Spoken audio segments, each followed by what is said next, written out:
Channel के like कीजिए, subscribe कीजिए, शेयर कीजिए। महादेव, अपने माता पिता के चरण में प्रणाम करती हूँ, मेरा प्रणाम स्वीकार हो। गौरी मैया के चरण में प्रणाम करती हूँ, भोलेनाथ के चरण में प्रणाम करती हूँ, मेरा प्रणाम स्वीकार हो प्रभु, मेरा प्रणाम स्वीकार हो।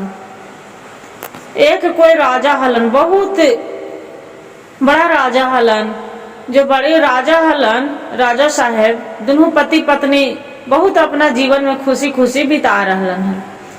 बाकी राजा साहब तो खुशी तो बिता रहलन, बाकी उनका मन में बहुत तकलीफ हल राजा साहब के कि या भगवान, मेरा एक संतान नहीं दिए तो मेरा लिए दुनिया बेकार है।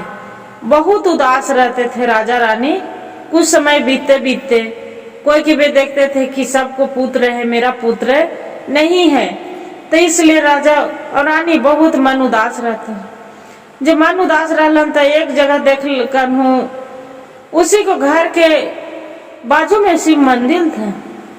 जब शिव मंदिर हल गुरु बहन, तो वहां पड़ी सब शिष्या बहना हलन तो शिव चर्चा कर रहलन है।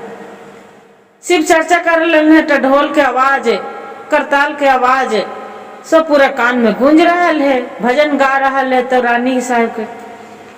रानी साहब देखा था छत पर चढ़ के कि अरे ये तो लग रहा है कि मंदिर में सब ढेर मनी अथी बैठे हैं, गुरु बहना बैठे हैं, लग रहा है यहाँ पर शिव चर्चा हो रहा है। जे हमने कहा भी हम पहले छत पर से आवाज बैठ के सुन रहे हैं। सुनते सुनते भगवान के देखिए भोलेनाथ के गुरु बहन चमत्कारी। गुरु बहन के मन में लग रहा है कि हम भी जाए शिव चर्चा में, हम भी सुने। मन छल पितन होने लगे। रानी क्या कहे कि घर से महल से और मंदिर में जाके गुरु बहन से सजा के और बैठ गए। गुरु बहन से पूछे कि ये तो बताइए गुरु बहन, यहाँ शिव चर्चा करने से क्या होता है? आप भजन कर रहे हैं, ढोल बजा रहे हैं, करताल बजा रहे हैं, ये भोलेनाथ से पूजा करने से क्या होता है? कहते क्या? गुरु बहन बोल रहे हैं कि देखा, भगवान भोलेनाथ की कृपा है। हलेंद्र भैया ने 3 गो सूत्र बताए थे, उसमें पहला में दया मांगना, दूसरा में चर्चा करना, तीसरा में नमः प्रणाम करना है।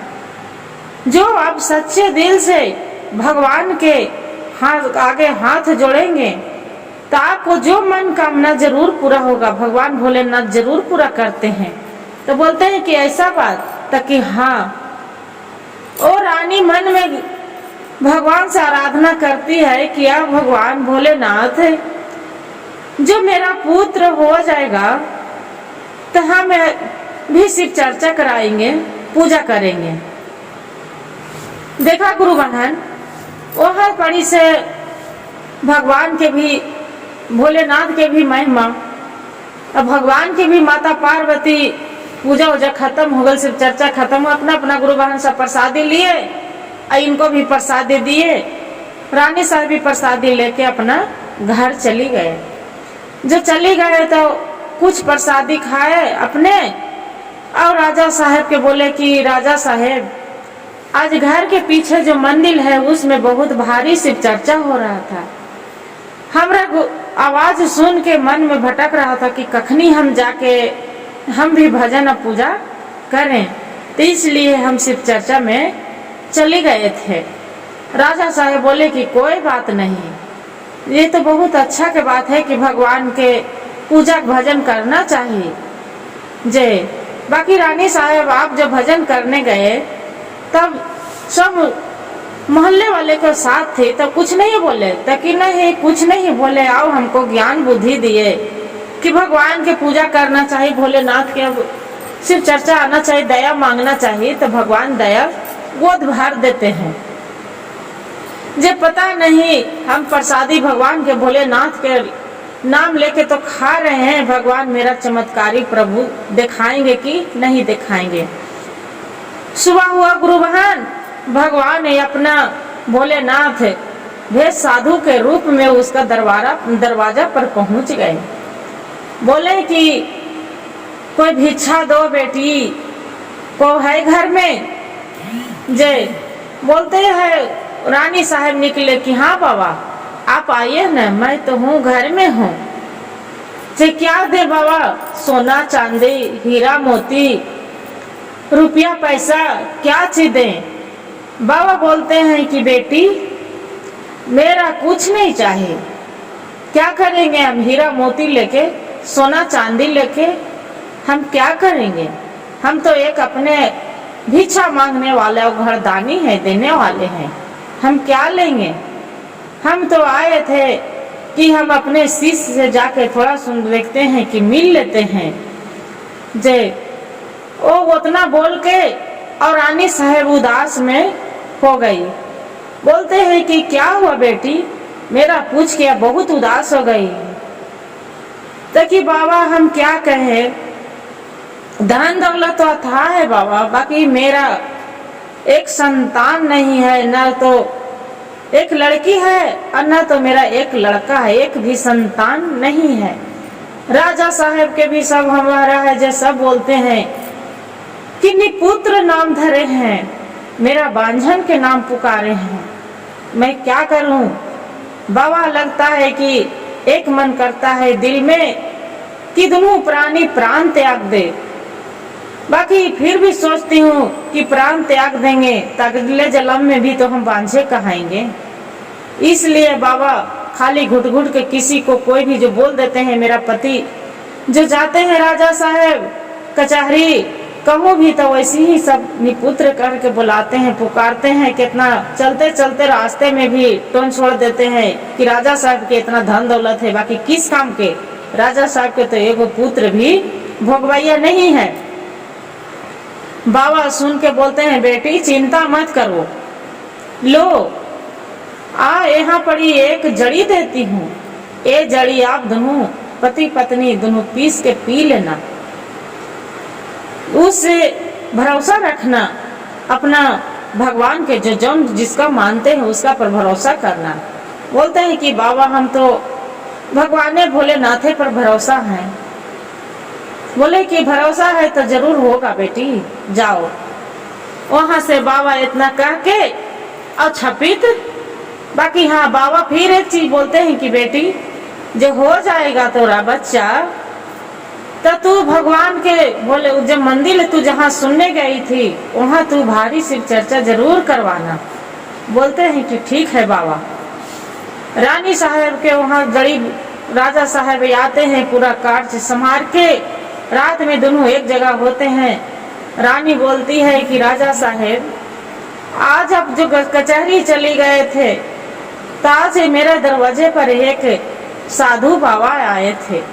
साधु बाबा के हम पूछे कि बाबा आप क्या लेना चाहते हैं? हीरा मोती सोना चांदी रुपया पैसा धान चाउर। बाकी बाबा बोले कि बेटी हम क्या करेंगे, कुछ नहीं लिए।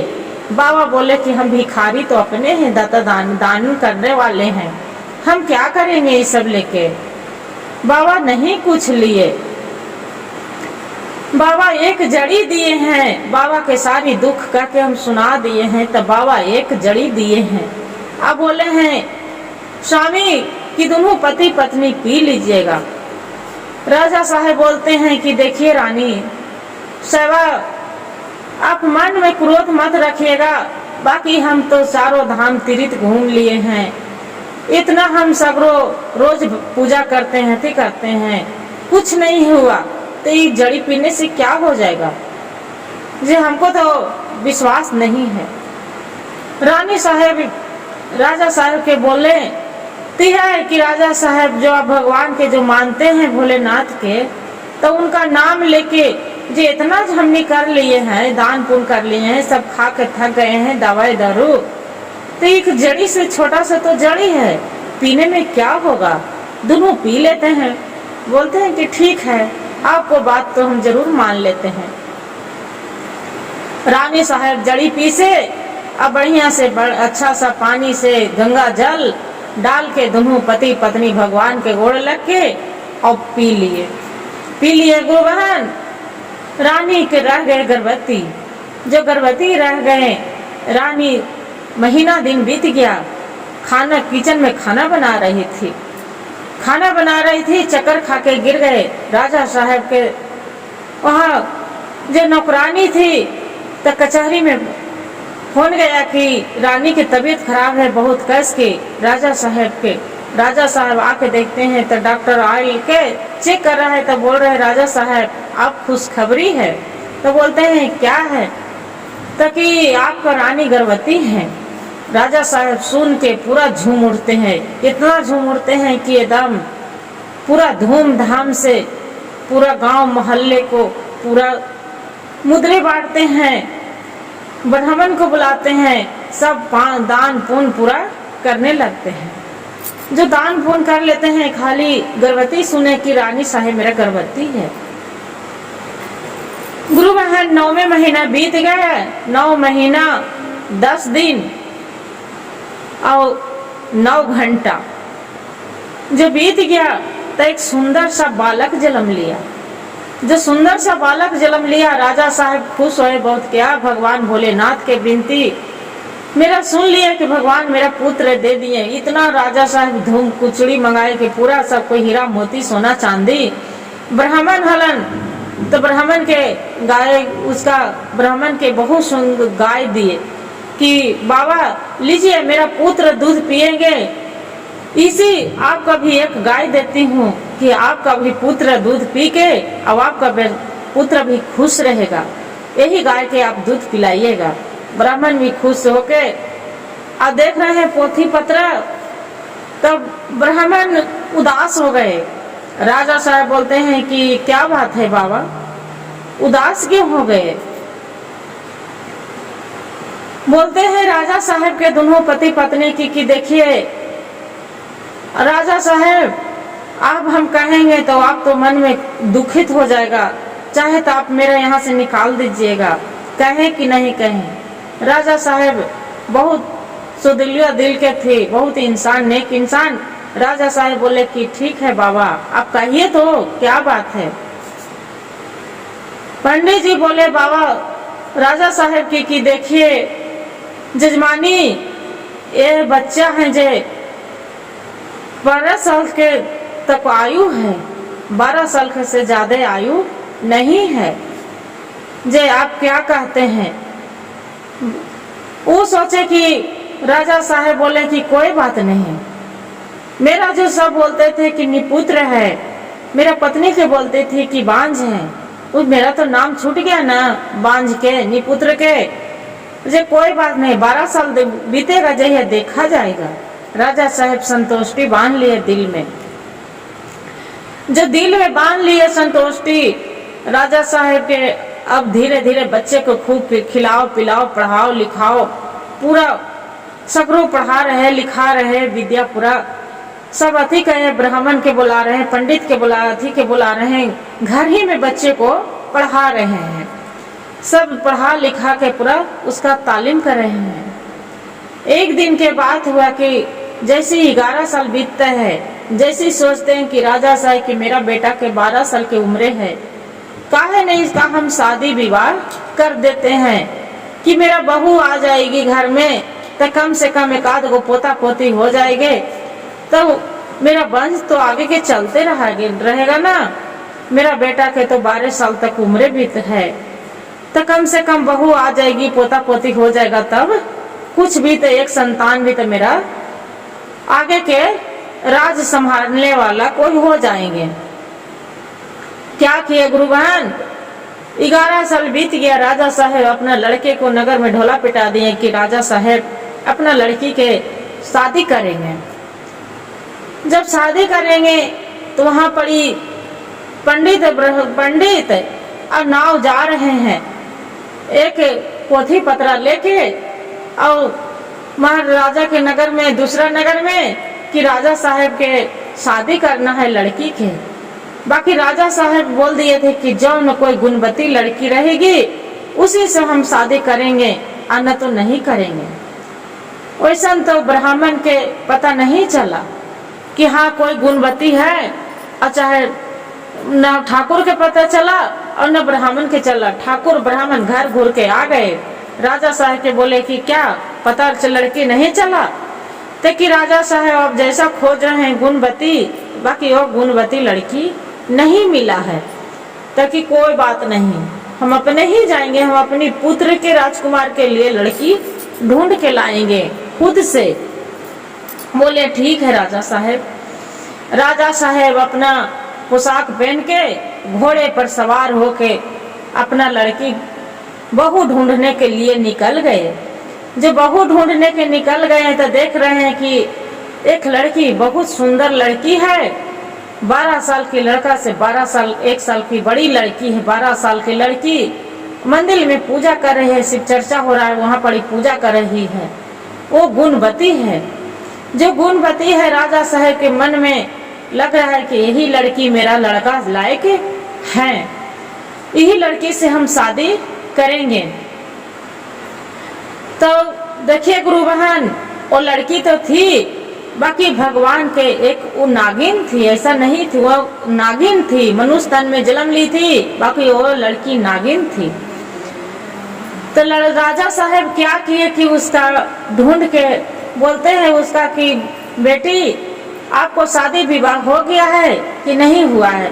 वो लड़की बोलती है कि देखिए राजा साहब, आप तो राजा साहब कि मेरे क्यों पूछ रहे कि शादी ब्याह हो गया है कि नहीं हुआ। तब आपका अपना माता पिता के नाम बताइए कि आपसे हम शादी, अपना बेटा के शादी करेंगे। बोलते हैं राजा साहब आप कहाँ राजा, हम एक गरीब की हम बेटी हैं, हमसे कैसे विवाह रचाइएगा। बोलते हैं कि कोई बात नहीं बेटी, जे राजा दिल से कि आप मन के गथी हैं, बाकी दिल के अमीर हैं। पीछे पीछे लड़की के साथ राजा साहब चली गए। जब चली गए राजा साहब के जाके बोलते हैं कि राजा साहब आप देखिए भाई, आपको लड़की से हमको दिल में गड़ गए हैं, आपको लड़की से हम अपना लड़का के शादी रचाएंगे। बोले हैं कि राजा साहब आप कहाँ नेक इंसान हैं, अमीर अथी राजा हैं, हम एक गरीब दुखियारी के बेटी से आप कैसे शादी विवाह कर सकते हैं। बोलते हैं कि कुछ नहीं चाहिए मेरा, अपना के लड़की के दे दीजिए, खाली हाथ पीला कर दीजिए, बस मेरा अपना पुत्र से आपको लड़की के शादी करेंगे। दोनों के शादी विवाह गुरु बहन हो गई। जो शादी विवाह हो गई, वहां से फिर लड़की ससुराल अपना आ गई। ससुराल आ गया, 12 साल बीतने वाला है गुरु बहन। जो 12 साल बीतने वाला है, उसका माता पिता के चिंता हो रहा है कि मेरा पुत्र तो अब नहीं बचेगा। जो 12 साल बीतने वाला है, क्या किया देखिए भगवान भोलेनाथ की कृपा। दोनों पति पत्नी, राजा के लड़का राजकुमार और ये जो नागवती थी लड़की, वो दोनों सोई थी। लड़की के नींद आ गया। एक उसका पत्नी के ये राजकुमार उठ के और वहाँ पर ही रोज घोड़े पर सवार होकर चौकड़ी लगाने चली जाते थे। तो फिर वहाँ से आ जाते हैं और अपना पत्नी के साथ वैसी सो जाते थे।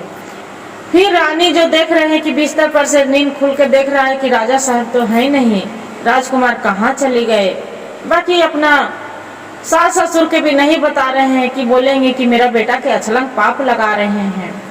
क्या कहूँ, कहने में भी अच्छा बात नहीं है, क्या करें कैसे करें, जे सब कोई समझ में इसका नहीं आ रहे थे।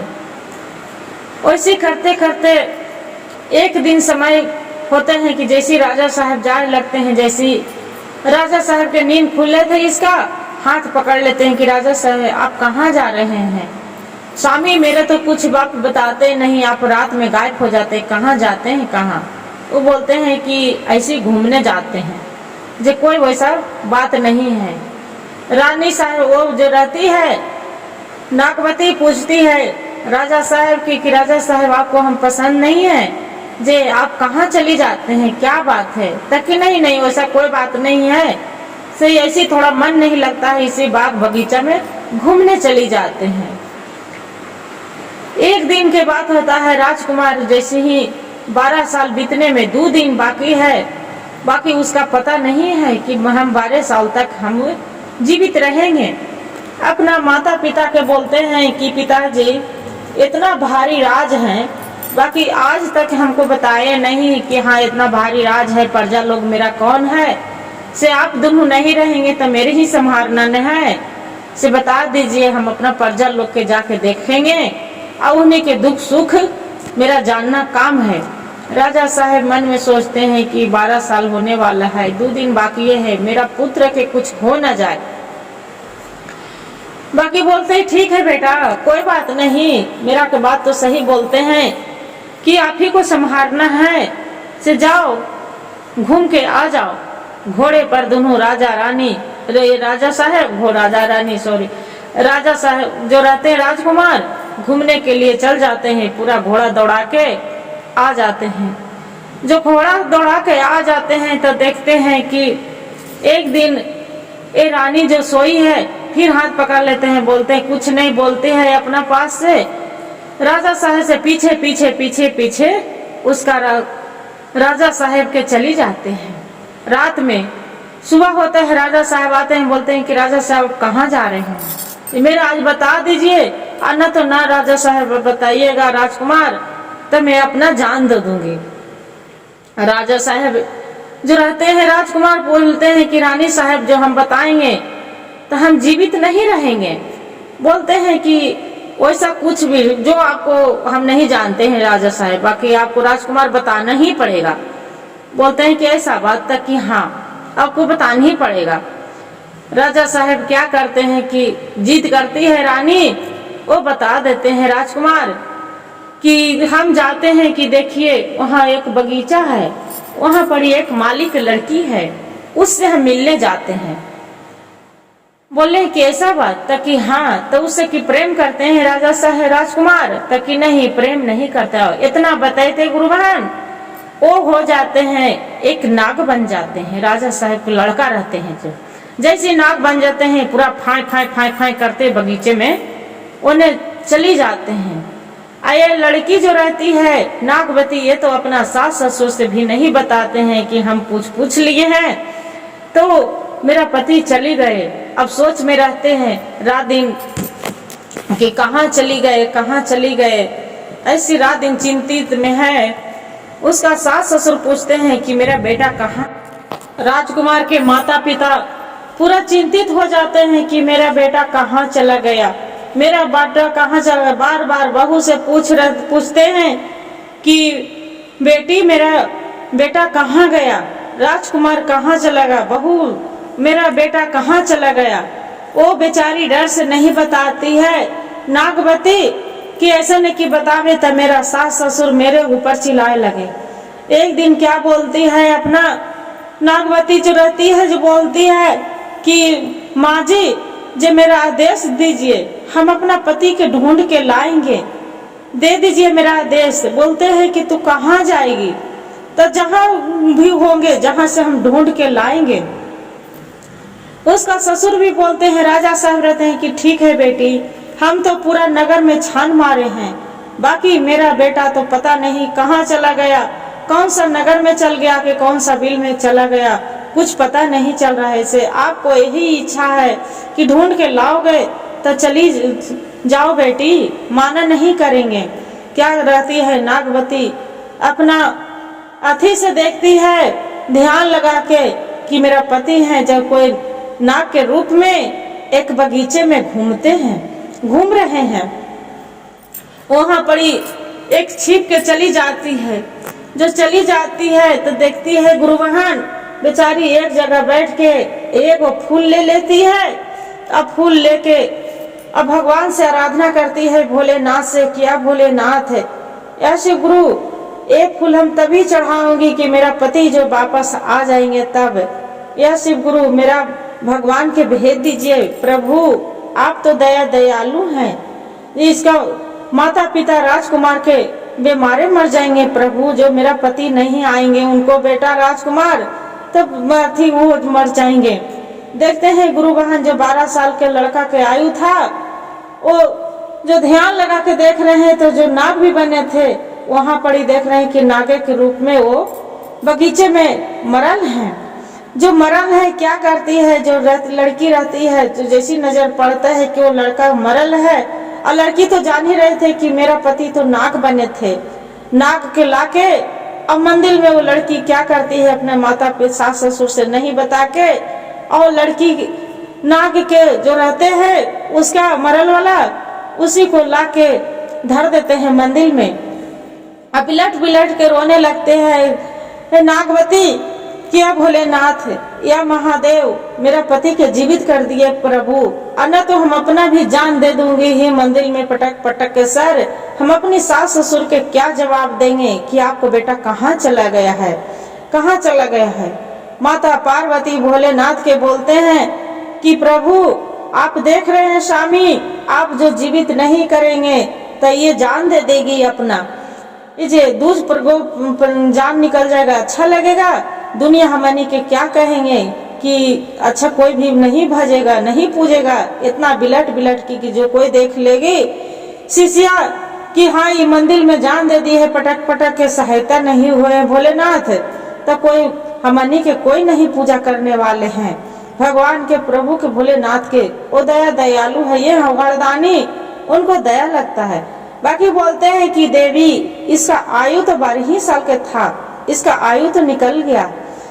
तो प्रभु ये सब हम नहीं जानते हैं कि 12 साल के था कि 14 साल के था कि 25 साल के था, इसका जीवित आपको करना है प्रभु, कैसे करेंगे जो हम नहीं जानते हैं। बाकी इसका प्राण आपको वापस दे दीजिए, अन्य तो इसका माता पिता तो खोजते खोजते बिलटते बिलटते जान उसका निकल गया है, चरचर जीवन चल जाएगा प्रभु, इसका जीवित कर दीजिए। क्या करते हैं कि भोलेनाथ वहां पड़ी गुरु बहन देखते हैं कि भोलेनाथ के शक्ति अथाह से देख रहे हैं कि कोई एक पक्षी है, उसका छटपटार है, उसका जीवन निकलने वाले हैं। जब जीवन निकलने वाले हैं क्या करते हैं कि देवी वो जो पक्षी के जीवन निकलने वाला है उसी को जीवन इसे नाक में डाल देती हूँ, ये राजा का लड़का में। बोलते हैं कि हाँ प्रभु, तो 1 घंटा में तो उसका जीवन निकल ही जाएंगे, तो एक हम करिए प्रभु कि वही जीवित प्राण इसी में डाल दीजिए। क्या करते हैं कि भोलेनाथ वही प्राण इसका में लड़का में डाल देते हैं। जो लड़का में डाल देते हैं और बाद में ये जो नाग रहते हैं, लड़का जो नाग बन जाते हैं उठ के खड़ा हो जाते हैं मनुष्य के रूप में, मनुष्य के रूप में खड़ा हो जाते हैं। ये सब बगीचे में लड़की सब बैठी बैठी भगवान के मंदिर में जो देख रही थी, जाके भोलेनाथ के मंदिर में अपना जो पति रहते हैं उसका हाथ पकड़ के ले जाते हैं कि स्वामी मेरे से बहुत भारी गलती हो गया है, जे मेरा कसूर गलती माफ कर दीजिए। आप माँ पिताजी हैं, आपके लिए बहुत बिलट बिलट के रो रहे हैं, अपना जान प्राण दे देंगे, बाकी आप घर चलिए। से 1 महीना बीत गया है, आप देख लीजिए। देखते हैं कि हाँ ये तो सही बात है। यही कहते हैं गुरु बहन, भगवान भोलेनाथ का शक्ति जो नागवती थी वो अपना कम से कम पति के शक्ति जो साथी सवित्री थी जैसे बचाए थे, पति के प्राण लाए थे, जैसे एक पत्नी अपना नागमती अपना पति के प्राण बचा लिए। हर हर महादेव, घर घर महादेव, गुरुवाए गुरुवान। एक कहानी से ही सीख मिलता है कि आदमी के जो भले जीत तो करते हैं, चाहे कोई भी लेडी से अपने पति से जीत कर देते हैं कि नहीं हमको बता दीजिए कोई चीज, बाकी बताइले पर भी कुछ आदमी के फायदा रहता है, कुछ घाटा भी रहता है गुरु बहन। बाकी क्या करा जाता है, एक लेडीज के ऐसे जिद्दी होते हैं। गुरु भाई गुरु बहन, मेरा कहानी अच्छा लगे तो वीडियो को लाइक और सब्सक्राइब और शेयर जरूर करिएगा, और हर हर महादेव कमेंट में जरूर लिखिएगा।